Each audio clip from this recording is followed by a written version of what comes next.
बिस्मिल्लाहिर्रहमानिर्रहीम अस्सलाम वालेकुम रहमतुल्लाहि व बरकातहू। May peace mercy and blessing of Allah सुब्हानहू व तआला be on all of you. दोस्तों, आज हम देखते हैं डायरेक्ट इनडायरेक्ट के उसूल, नरेशन के उसूल क्या हैं। तो ये समझना बहुत ज़रूरी है। हो सकता है ये वीडियो थोड़ी सी लंबी हो जाए, लेकिन इनको समझे बगैर हम आगे नहीं बढ़ सकते। तो देखते हैं कि डायरेक्ट इनडायरेक्ट के उसूल क्या हैं। नरेशन नरेशन कहते हैं, नरेशन का मतलब है कि something that somebody had already said can be express in two ways. कोई बात जो किसी ने पहले कही है उसको दो तरीकों से बयान किया जा सकता है। वो दो तरीके हैं, डायरेक्ट और इनडायरेक्ट। डायरेक्ट तरीका यह है कि उसकी कहे हुए अल्फाज को बिल्कुल उसी तरह से बयान कर दिया जाए, और इनडायरेक्ट ये है कि उसकी बात को अपने अल्फाज में बयान किया जाए। तो डायरेक्ट और इनडायरेक्ट हम देखते हैं कि ये इनके बुनियादी उसूल क्या है। तो देखें, नरेशन दो पार्ट्स में हम इसको देखते हैं कि डायरेक्ट और इनडायरेक्ट। इनडायरेक्ट तो डायरेक्ट में देखें, मैं जुमला लिखता हूं, she says I am fine. और इसी का मैं एक इनडायरेक्ट बनाता हूं, फिर उसके बाद इसकी एक्सप्लेनेशन करते हैं। इनडायरेक्ट देखते हैं, she says that she is fine. देखें, हमने एक बात की है डायरेक्ट, जो कि बिल्कुल कहने वाले के अल्फाज को बयान किया है। दूसरी बात हमने की है इनडायरेक्ट, जिसमें अपने अल्फाज में बात की गई है। तो देखते हैं कि डायरेक्ट जो है इसके दो पार्ट्स किस तरह से हैं। दो डायरेक्ट को दो पार्ट्स में हम देखते हैं। ये सेंटेंस हमारे पास मौजूद है। तो इसका पहला जो पार्ट है, जो इन्वर्टेड कॉमा से बाहर है, इस पार्ट को हम कहते हैं रिपोर्टिंग वर्ब। रिपोर्टिंग वर्ब, ये जो पहला पार्ट है। अब जो इन्वर्टेड कॉमास के अंदर हिस्सा है, इसको हम कहेंगे रिपोर्टेड स्पीच। ये हमारे पास है रिपोर्टेड स्पीच। ये हिस्सा रिपोर्टेड स्पीच है, ये हमारे पास रिपोर्टिंग वर्ब है। इनको देखना इंतहाई ज़रूरी है, क्योंकि इसके मुताबिक आगे हम चलेंगे। तो अब हम देखते हैं इसके रूल्स, बेसिक इसके जो रूल्स हैं वो कैसे हैं। तो पहला रूल हम देखते हैं कि अगर रिपोर्टिंग वर्ब जो है, अगर रिपोर्टिंग वर्ब प्रेजेंट या फ्यूचर में है, तो उसका जो रिपोर्टेड स्पीच है उसका टेंस चेंज नहीं होगा। अगर रिपोर्टिंग वर्ब जो है किसमें है, प्रेजेंट या फ्यूचर में है, तो रिपोर्टेड स्पीच का टेंस जो है वो चेंज नहीं होगा। देखते हैं रूल नंबर 1। इफ, मैं लिख देता हूं, if reporting verb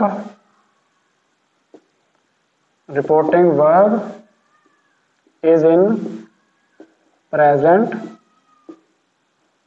or future, the tense of reported speech will not be changed। तो अगर रिपोर्टिंग वर्ब जो है वो प्रेजेंट में या फ्यूचर में है, तो रिपोर्टेड स्पीच का टेंस जो है वो चेंज नहीं होगा। हम इसकी मिसाल देखते हैं। द टीचर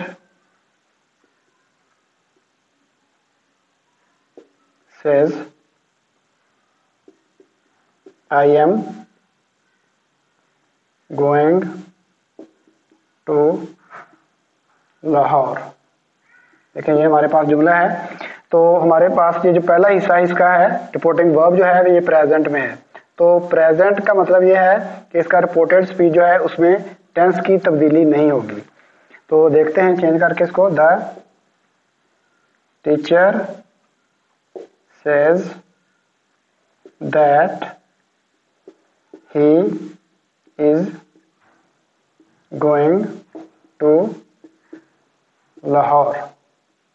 तो ये पहला असूल याद रखें कि अगर रिपोर्टिंग वर्ब जो है वो प्रेजेंट या फ्यूचर में है, तो रिपोर्टेड स्पीच का जो टेंस है वो चेंज नहीं होगा। रूल नंबर 1, आगे इसका रूल नंबर 2 देखें। Number 2, if reporting verb is in past tense, the tense of reporting speech will be changed as follows।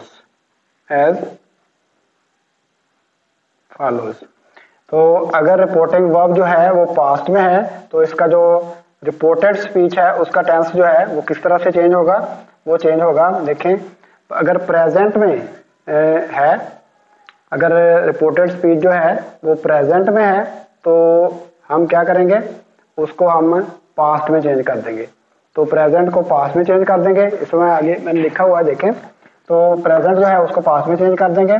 तो प्रेजेंट कंटिन्यूस जो है उसको पास्ट कंटिन्यूस में चेंज कर देंगे।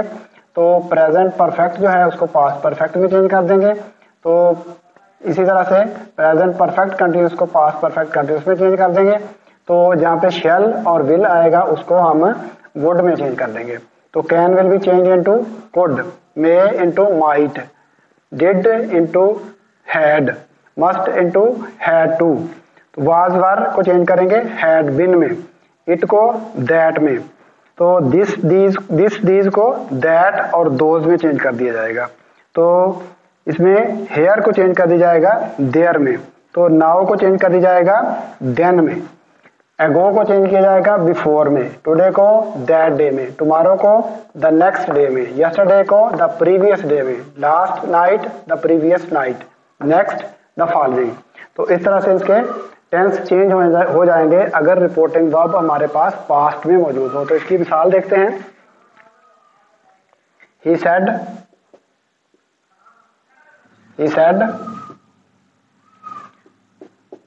आई am going to write a letter. देखें, ये हमारे पास जुमला है जो कि इसमें हमारे पास जो रिपोर्टिंग वर्ब है वो पास्ट में है। तो जो इसका रिपोर्टेड स्पीच है, ये रिपोर्टेड स्पीच है, रिपोर्टेड स्पीच को हम इसके टेंस को चेंज करेंगे। देखिए, he said that he was, present continuous था, पास्ट कंटिन्यूस में आ जाएगा। He was going to write a letter. तो ये चेंज हो जाएगा। अगर पास्ट में है, रिपोर्टिंग वर्ब पास्ट में है, तो इसका जो रिपोर्टेड स्पीच है उसका टेंस जो वो चेंज हो जाएगा। आगे हम इसका देखते हैं रूल नंबर 3, जो कि वेरी इंपॉर्टेंट रूल है। Rule number 3, if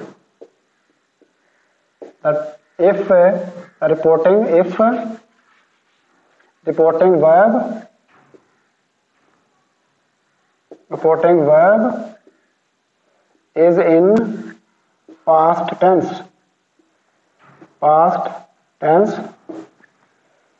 the tense,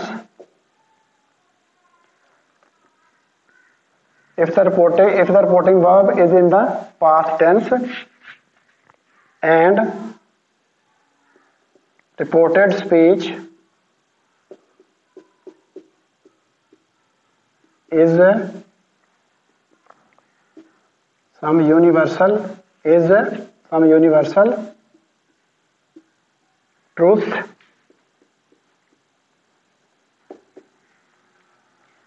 biological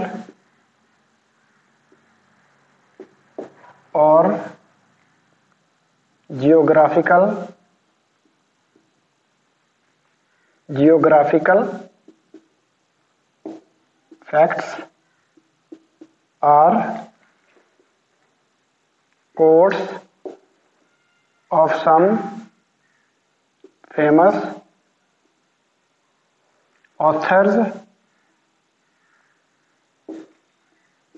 poets, etc. The tense of reported speech will not be changed। ये देखें, ये रूल बहुत अहम है, इसको समझना जरूरी है।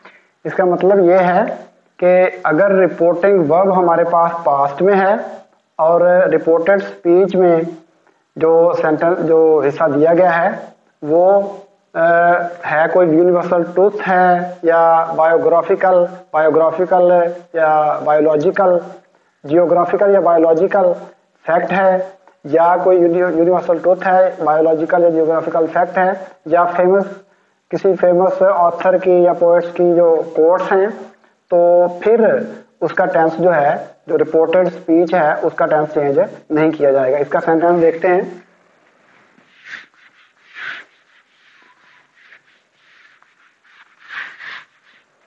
देखें, the teacher said, the teacher said. देखें, ये रिपोर्टिंग वर्ब पास्ट में है। अर्थ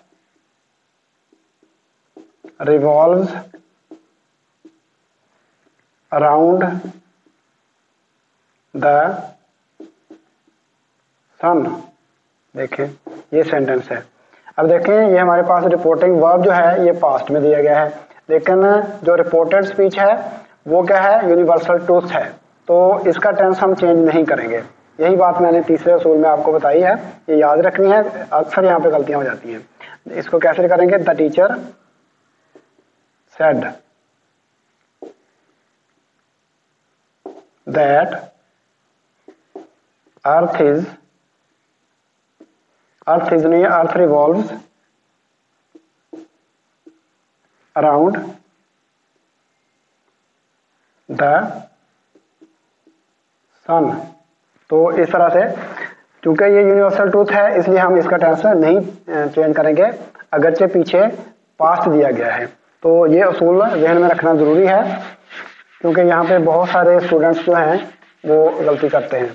तो अब हम देखते हैं आगे, इसमें पर्सन जो हैं, person, first person, second person, third person जो है। फर्स्ट पर्सन क्या होते हैं, फर्स्ट पर्सन वो होते हैं, यानी जो बंदा बात कर रहा है वो फर्स्ट पर्सन है। The person who is talking, जो शख्स बात कर रहा है वो फर्स्ट पर्सन है। तो फर्स्ट पर्सन हम लिखते हैं। देखें, फर्स्ट पर्सन कौन से हैं, जैसे आई, माई, मी, माइन, वी, आवर, अस। तो ये फर्स्ट पर्सन है। तो आगे हम देखते हैं सेकंड पर्सन। सेकंड पर्सन क्या होते हैं, जिससे हम बात कर रहे हैं, जिस शख्स से हम बात कर रहे हैं। The person we are talking to, जिस शख्स से हम बात कर रहे हैं वो होगा हमारा सेकंड पर्सन। देखिए, यू, यूर, यूर ऑब्जेक्ट की शक्ल में यू जो है वो आ जाता है। ये क्या है, ये हमारे पास सेकंड पर्सन हैं। और थर्ड पर्सन क्या होते हैं, थर्ड पर्सन होते हैं थर्ड पर्सन कौन से होते हैं, the person we are talking about, जिसके बारे में हम बात कर रहे हैं वो होगा हमारे थर्ड पर्सन। तो थर्ड पर्सन देखते हैं क्या है। थर्ड पर्सन देखें, जैसे ही, शी है, दे है, ठीक है ना, और इस तरह से हिज है, इस तरह से जितने भी, यानी जो इनमें शामिल नहीं है, जो फर्स्ट पर्सन नहीं है, जो सेकंड पर्सन नहीं है, इनके अलावा बाकी जितने भी हैं वो थर्ड पर्सन है। तो थर्ड पर्सन। अब हम देखते हैं कि जो फर्स्ट पर्सन है वो किस तरह से चेंज होते हैं, और सेकंड पर्सन जो है वो किसके मुताबिक चेंज होते हैं, और थर्ड पर्सन जो है वो कैसे चेंज होते हैं। तो आप ज़रा गौर से देखें ताकि आपको इसकी जो बुनियादी चीज़ें हैं उनका फहम हासिल हो जाए। तो फर्स्ट पर्सन जो है, person will be changed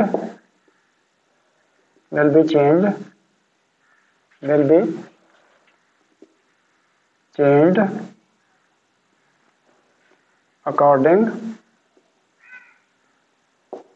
to the subject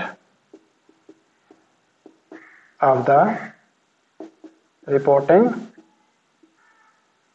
verb. ये रिपोर्टिंग वर्ब आप अपने ध्यान में रखना है कि रिपोर्टिंग वर्ब जो है, जो कॉमास के बाहर वाला हिस्सा होता है वो रिपोर्टिंग वर्ब होता है। तो उसके सब्जेक्ट के मुताबिक जो है वो चेंज हो जाएंगे फर्स्ट पर्सन। अब सेकंड पर्सन जो है, इनकी बहुत सारी मिसालें मैं आगे दूंगा जब आपको इसके सेंटेंसेस की प्रैक्टिस करवाऊंगा। सेकंड पर्सन जो है वो कैसे चेंज होंगे? सेकंड पर्सन जो है will be change, second person